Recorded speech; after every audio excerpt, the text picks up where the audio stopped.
it Elijah, I know you've been very frustrated recently with the way Chelsea have been performing, but it was a very good start today. I thought the opening goal was brilliant. You looked the much better team, but the longer the game went on, it looked more and more like Villa would come back. What were the problems out there on the field of play today for you?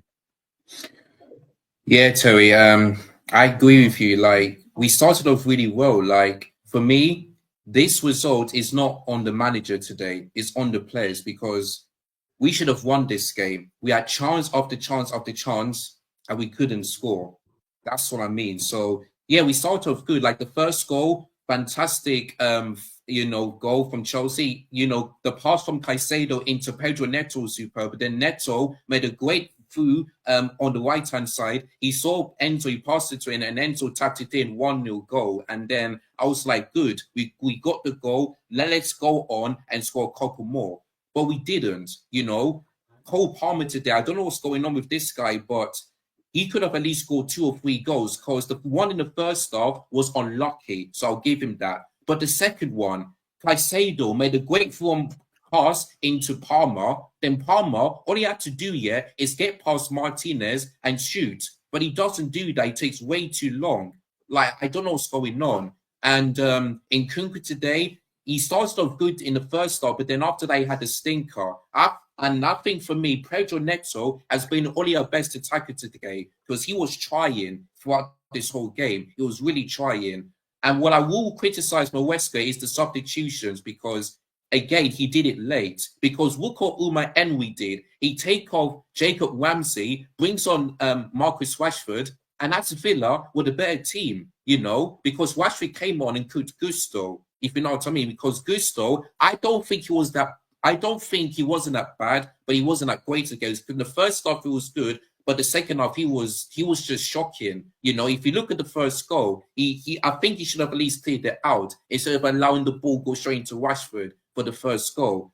But the second goal, man, I mean, honestly, Philip Jorgensen, I don't know why on earth he didn't manage to catch that. Like, that was shocking from him. But for me, Terry, I blame more on our attack and then our defense because the defense wasn't that bad today. Philip Jorgensen, yes, he should have done better with the second goal, but he made big saves. Like there was a time when James gave the ball away, and then Ollie Watkins shot hit the side netting, but he made great saves. So I think for me, our attack just needs to improve. But I'm just so tired when we don't sign any players because it's just poor, man. Like I have to tell you this, Terry. Like many people disagree with me, but if that was Jackson that Caicedo made that pass, he probably would have scored that. He probably would have scored that because Jackson scored that similar goal against West Ham when Caicedo made the through-on goal. So for me, yeah, this is what happens when you don't sign any elite goalkeeper, a striker, and a midfielder and a centre back. Because now Cherry Chalobah is injured, we've already got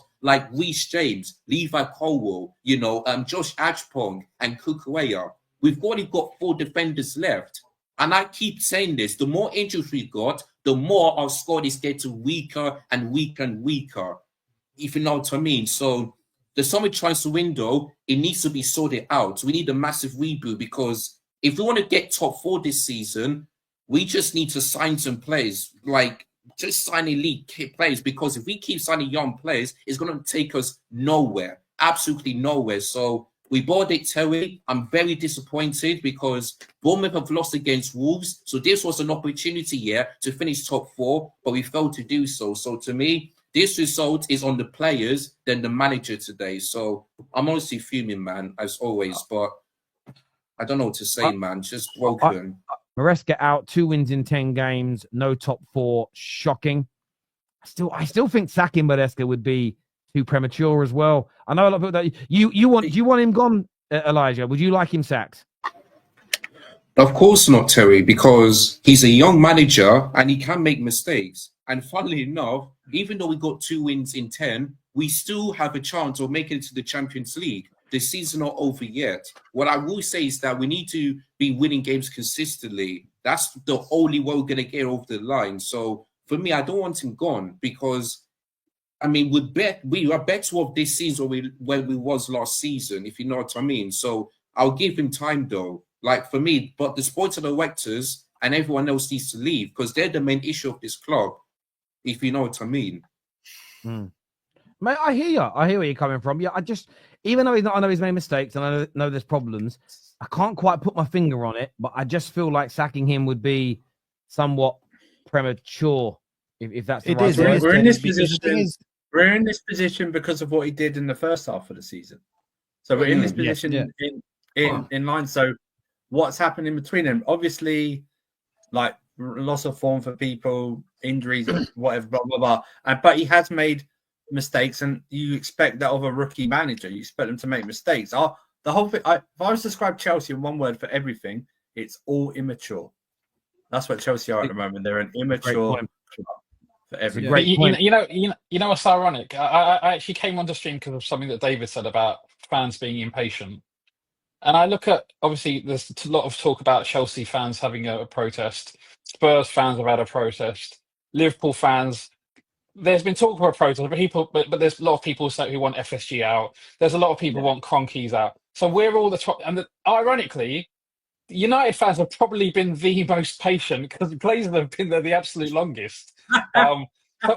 All three of the top six teams want their fans out, and it's just kind of ironic because we're obviously are the biggest six teams in the world in the world, and in England, and none of us are happy. And maybe football fans always maybe we're never going to be happy. So yeah, I think there's always going to be. I think that's a great point. There's always an element for me. I mean, I don't want the Glazers to stay, but it's the debt for us. It's that the one thing we have that you guys don't is £1 billion worth of debt that costs us something like £60 million a year in payments, which now is crippling us because of 10 years of misspending.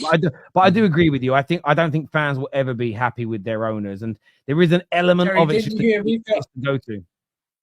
Terry, we've got 140 million in debt. Didn't you hear the other day on Talksport? Oh yeah, I did hear that. I did hear that. but Terry, the sacking of Ten Hag added 15 million to your debt, and the same thing will happen if we sack Maresca prematurely because that 5-year contract. So but at the same time as that happening, like people say, again, I'm not for the redundancies, by the way. I think there was a lot of redundancies in the first cohort of people that were doing jobs that weren't necessarily needed at the club. So I'm not overly against that. And that's because I own a business. And if people are doing a job that doesn't make or save me money, I would look to do the same. However, there's this notion of, well, you can't make this group of people redundant in this department and then this department loses money. And I'm sorry to say this to people, that's not how big business works. And I think the media are being disingenuous with the way they're talking to us about it as fans, like we're stupid.